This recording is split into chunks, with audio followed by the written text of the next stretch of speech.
सभी प्रेम से बोलिए चौथ माता की जय। विनायक जी महाराज की जय। आप सभी को संकष्टी चतुर्थी की बहुत बहुत शुभकामनाएं। चतुर्थी तिथि के दिन चौथ माता और विनायक जी की कहानी भी कही और सुनी जाती है और इस दिन गणेश भगवान तथा चौथ माता की पूजा की जाती है। भगवान को भोग लगाया जाता है। शाम के समय चंद्रमा निकलने पर चंद्रमा को अर्घ देकर ही व्रत खोला जाता है। चौथ माता की कृपा से सुहागिन महिलाओं का सुहाग अखंड रहता है। संतानें दीर्घायु होती हैं। जिनकी संतान न हो उन्हें संतान सुख प्राप्त होता है और भक्तों की मनचाही मनोकामनाएं भी पूर्ण होती हैं। आइए हम सभी श्रद्धा के साथ सुनते हैं चौथ माता की कथा। एक बार एक नगर में एक बूढ़ी माई रहती थी। वह अपने बेटे की सलामती के लिए 12 महीनों की चौथ का व्रत किया करती। हर चौथ को पंसारी के यहाँ से थोड़ा सा गुड़ और घी लाकर 4 लड्डू बनाती। एक अपने बेटे को देती, एक से पूजा करती, एक हथकार के लिए निकालती, एक चंद्रमा उगने पर खुद खा लेती थी। एक बार बूढ़ी माई का बेटा अपनी ताई से मिलने गया। ताई ने उस समय वैशाखी चौथ का व्रत रखा हुआ था। ताई से पूछा, ताई आज तुम कौन सा व्रत कर रही हो? तब ताई ने कहा, आज तो मेरा वैशाखी चौथ का व्रत है। तब बूढ़ी माई के बेटे ने कहा, मेरी माँ तो 12 चौथ का व्रत करती है। ताई बोली, तेरी माँ तेरी कमाई से तरमाल खाने के लिए ही तो 12 चौथ का व्रत करती है। तू अगर परदेश जाए तो वह एक भी चौथ नहीं करेगी। लड़के को लगा ताई सच कह रही है। घर आकर माँ से बोला, माँ मैं परदेश जा रहा हूँ, यहाँ तू मेरी कमाई खाने पीने में ही उड़ा देती है। माँ ने समझाकर अपने बेटे को रोकना चाहा, लेकिन बेटा नहीं माना।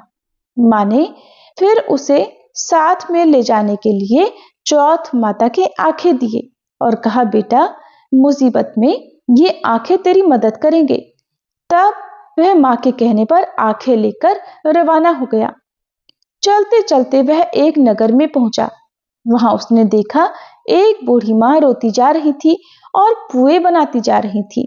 उसने पास जाकर पूछा, माई क्या कारण है कि तुम रो भी रही हो और पुए भी बना रही हो? तब बूढ़ी माई ने कहा, बेटा इस नगर की पहाड़ी पर एक दैत्य रहता है। पहले वो नगर में आकर कई लोगों को खाने के लिए मार दिया करता था। अब राजा हर घर से एक आदमी दैत्य के पास भेजा करता है और आज मेरे बेटे की बारी है। मैं इसीलिए रो रही हूँ, लेकिन उसे पुए बहुत पसंद है, इसलिए आखिरी बार उसके लिए पुए बना रही हूँ। तब वह बोला, बूढ़ी माई तू मुझे पुए खिला दे तो मैं तेरे बेटे की जगह चला जाऊंगा। बूढ़ी माई ने खीर पुए उसे खिला दिए। खा पीकर वह सो गया। तब रात को राजा के सैनिक आए। तब बूढ़ी माई ने उस लड़के को राजा के सैनिकों के साथ भेज दिया। दैत्य के सामने पहुंचने पर उसने चौथ माता के आंखें दैत्य की तरफ फेंक कर कहा, हे चौथ माता, अगर मेरी माँ मेरी सलामती के लिए ही व्रत किया करती है तो इस दैत्य का सिर कट कर गिर जाए। तुरंत चौथ माता की कृपा से दैत्य का सिर कटकर अलग हो गया। अब लड़का सही सलामत वापस आ गया। राजा ने सारी सच्चाई जानकर उस लड़के को उपहार देकर विदा किया। चलते हुए वह अब दूसरे राजा के नगर में पहुंचा। उस राज्य में आवा तभी पकता था जब एक इंसान की बलि दी जाती थी।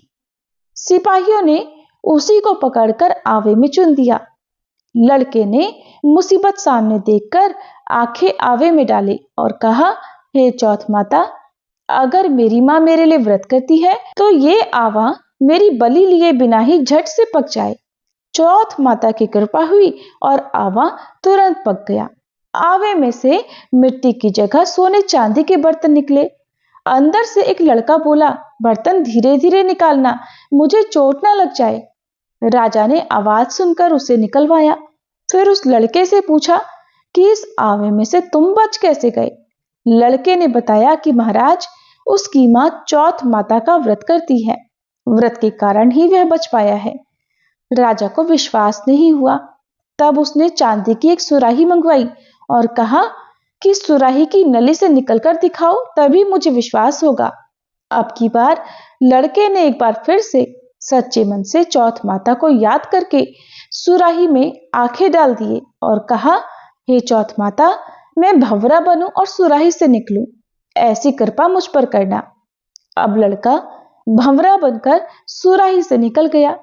अब तो राजा ने प्रसन्न होकर अपनी राजकुमारी का विवाह उसके साथ करवा दिया और सभी लोगों से भी चौथ माता का व्रत करने को कहा। कुछ दिन राजमहल में रहने के बाद लड़के को अपनी मां की याद आई।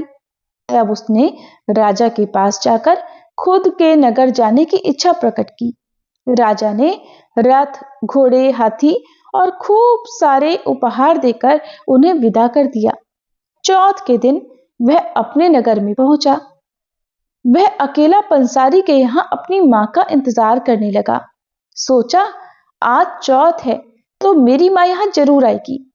और थोड़ी ही देर बाद लकड़ी टेकती हुई उसकी बूढ़ी मां उसे आती हुई दिखाई पड़ गई। बेटा खुशी के मारे मां के चरणों में गिर पड़ा और कहने लगा, मां, मैं तेरा बेटा हूं, मुझे माफ कर दो। मां ने अपने बेटे को पहचान कर उसे गले लगा लिया। अब तो लोग चौथ माता की जय जयकार करने लगे। उस नगर के सभी लोग चौथ माता का व्रत करने लगे। हे चौथ माता, जैसे आपने बूढ़ी माई और उसके बेटे पर कृपा की, वैसे ही हम सब पर भी करना। कहानी कहने और सुनने वाले पर भी अपनी कृपा करना और सबकी सहायता करना। सभी प्रेम से बोलिए चौथ माता की जय। अब सुनिए विनायक जी की कहानी। एक बार गणेश जी एक छोटे से बालक के रूप में चिमटी में चावल और दूसरे चमचे में दूध लेकर निकले और हर किसी से कहने लगे, कोई मेरे लिए खीर बना दो, कोई मेरे लिए खीर बना दो। लेकिन किसी ने भी उनकी बात पर ध्यान नहीं दिया, बल्कि देखकर लोग उन पर हंसने लगे। इस तरह गणेश जी बालक बने लगातार एक गांव के बाद दूसरे गांव में इसी तरह चक्कर लगाते हुए आवाज लगाते रहे, लोगों को पुकारते रहे, लेकिन कोई भी उनकी खीर बनाने को तैयार नहीं था। सुबह से शाम हो गई, गणेश जी लगातार घूमते रहे। शाम के समय एक बूढ़ी माई अपनी झोपड़ी के बाहर बैठी हुई थी। तभी गणेश जी वहां से आवाज लगाते हुए निकले, कोई मेरे लिए खीर बना दो, कोई मेरे लिए खीर बना दो। बूढ़ी माई बहुत कोमल हृदय वाली थी। उन्होंने उस छोटे से बालक की आवाज सुनकर कहा, बेटा आ, मैं तेरे लिए खीर बना देती हूँ। तब वह उनसे छोटा सा बर्तन लेकर चूल्हे पर चढ़ाने लगी। बालक बने गणेश जी ने कहा कि बूढ़ी माई, छोटा सा बर्तन मत चढ़ाओ, आपके घर में जो सबसे बड़ा वाला बर्तन हो वही चढ़ा दो। बूढ़ी माई ने उस बालक का दिल रखने के लिए वही चढ़ा दिया। लेकिन वो तो देखती ही रह गई, हैरान हो गई कि वो जो थोड़े से चावल उन्होंने उस बड़े से बर्तन में डाले थे, वो तो खीर से पूरा लबालब भर गया। अब तो गणेश जी ने कहा, दादी माँ, मैं स्नान करके आता हूं, तब तक तुम खीर बनाकर रखना, मैं वापस आकर खाऊंगा। कुछ समय बाद खीर पककर तैयार हो गई। तब बूढ़ी माई के पोते पोती खीर खाने के लिए रोने लगे। बूढ़ी माई हमेशा गणेश भगवान को भोग लगाकर ही स्वयं भोजन करती और परिवार के लोगों को भी दिया करती। गणेश भगवान जो बालक बने हुए स्नान करने के लिए गए थे, उनके आने में देरी देखकर बूढ़ी माई ने कहा, गणेश जी तेरे भोग लगना। ऐसा कहकर उन्होंने थोड़ी सी खीर लेकर चूल्हे में डाली और कटोरी भरकर अपने बच्चों को, अपने पोते पोतियों को दे दी। अभी भी गणेश जी नहीं आए थे। इधर इतनी देर होने पर बूढ़ी माई को भी भूख लग रही थी। तब उन्होंने भी एक कटोरा भरकर खीर निकाली और दरवाजे के पीछे बैठकर एक बार फिर कहा, गणेश जी आपके भोग लगे। ऐसा कहकर उन्होंने खीर खाना शुरू कर दिया। तब तक गणेश जी भी आ गए। बूढ़ी माई कहने लगी, आजा रे बेटा, खीर खा ले, मैं तो तेरी ही राह देख रही थी। गणेश जी ने कहा, लेकिन बूढ़ी माई, मैंने तो पहले ही खीर खा ली। बूढ़ी माई सुनकर हैरान हो गई, बोली, कब खाई? गणेश जी बोले, जब तेरे पोते पोती ने खाई तब खाई थी, और अब तूने खाई तो मेरा तो पूरा पेट ही भर गया। बूढ़ी माई ने पूछा, अब बताओ तो मैं इतनी सारी खीर का क्या करूंगी? इस पर गणेश जी बोले, पूरे गांव भर को दावत दे दो। अब तो बूढ़ी माई ने बड़े प्यार से मन लगाकर जो स्वादिष्ट खीर बनाई थी, खीर की भीनी भीनी मीठी मीठी खुशबू चारों दिशाओं में फैल चुकी थी। अब वह हर घर में जाकर खीर खाने का न्योता लोगों को देने लगी। लोग उस बूढ़ी माई की बात सुनकर हंस रहे थे। कहां तो बूढ़ी माई के घर में खाने को दाना तक नहीं, और आज ये पूरे गांव भर को खीर खाने की दावत दे रही है। लेकिन साथ ही कुछ लोगों को कौतूहल भी हुआ और खीर की खुशबू से वे लोग उनके घर में खींचे चले आए। अब तो सारा गांव बूढ़ी माई के घर में इकट्ठा हो गया। बूढ़ी माई ने पूरी नगरी जिमा दी, लेकिन अब भी बर्तन पूरा खीर से भरा हुआ था। ये बात राजा को पता लगी तो बूढ़ी माई को बुलवाया गया और राजा ने पूछा, क्यों रे बुढ़िया, ऐसा बर्तन तेरे घर में अच्छा लगे या हमारे घर पर अच्छा लगे? बूढ़ी माई कहने लगी, महाराज जी आप ले लो। राजा ने खीर का बर्तन अपने महल में मंगवा लिया, लेकिन वह बर्तन लाते ही खीर में कीड़े मकोड़े बिच्छू हो गए और खीर में से सुगंध की जगह भयानक दुर्गंध आने लगी। ये देखकर राजा ने बूढ़ी माई से कहा, बूढ़ी माई अपना बर्तन वापस ले जा, जा तुझे हमने दे दिया। बूढ़ी माई बोली, महाराज जी आप देते तो पहले ही कभी दे देते, ये बर्तन तो मुझे मेरे गणेश जी ने दिया है। बूढ़ी माई ने महाराज से बर्तन वापस लिया और लेते ही फिर से उसमें सुगंधित खीर हो गई। घर आकर बूढ़ी माई ने गणेश जी से कहा, अब बताओ बची हुई खीर का क्या करें? गणेश जी बोले, करना क्या है, झोपड़ी के कोने में गड्ढा खोदकर गाड़ दो। उसी जगह सुबह उठकर वापस खोदोगी तो धन के 2 मटके मिलेंगे। ऐसा कहकर गणेश जी अंतर्ध्यान हो गए। जाते समय झोपड़ी के लात मारते हुए गए तो झोपड़ी की जगह पर सुंदर और दिव्य महल हो गया।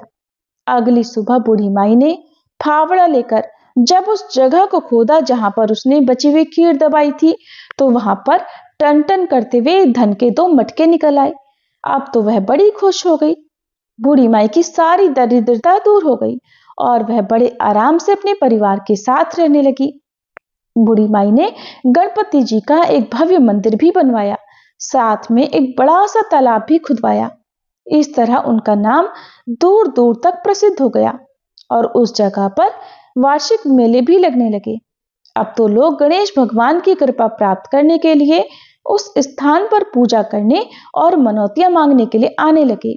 गणेश जी सबकी मनोकामनाएं पूर्ण करने लगे। हे गणेश जी, जैसा आपने बूढ़ी माई को दिया वैसा सबको देना।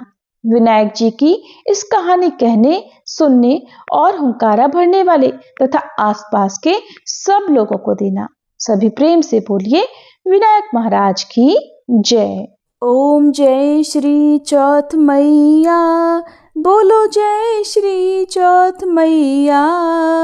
सच्चे मन से सुमिरे, सच्चे मन से सुमिरे, सब दुख दूर भया। ओम जय श्री चौथ मैया। ऊंचे पर्वत मंदिर शोभा अति भारी, मैया शोभा अति भारी। देखत रूप मनोहर, देखत रूप मनोहर, असुरन भयकारी। ओम जय श्री चौथ मैया। महासिंगार सुहावन, ऊपर छतर फिरे, मैया ऊपर छतर फिरे। सिंह की सवारी सोहे, सिंह की सवारी सोहे, कर में खड्ग धरे। ओम जय श्री चौथ मैया। बाजत नौबत द्वारे, अरु मृदंग डमरू, मैया अरु मृदंग डमरू। 64 जोगनी नाचत, 64 जोगनी नाचत, नृत्य करे भैरू। ओम जय श्री चौथ मैया। बड़े बड़े बलशाली तेरा ध्यान धरे, मैया तेरा ध्यान धरे। ऋषि मुनि नर देवा, ऋषि मुनि नर देवा, चरणों में आन पड़े। ओम जय श्री चौथ मैया। चौथ माता की आरती जो कोई सुहागन गावे, मैया जो कोई सुहागन गावे। बढ़त सुहाग की लाली, बढ़त सुहाग की लाली, सुख संपत्ति पावे। ओम जय श्री चौथ मैया, ओम जय श्री चौथ मैया, बोलो जय श्री चौथ मैया। सच्चे मन से सुमिरे, सच्चे मन से सुमिरे, सब दुख दूर भया। ओम जय श्री चौथ मैया।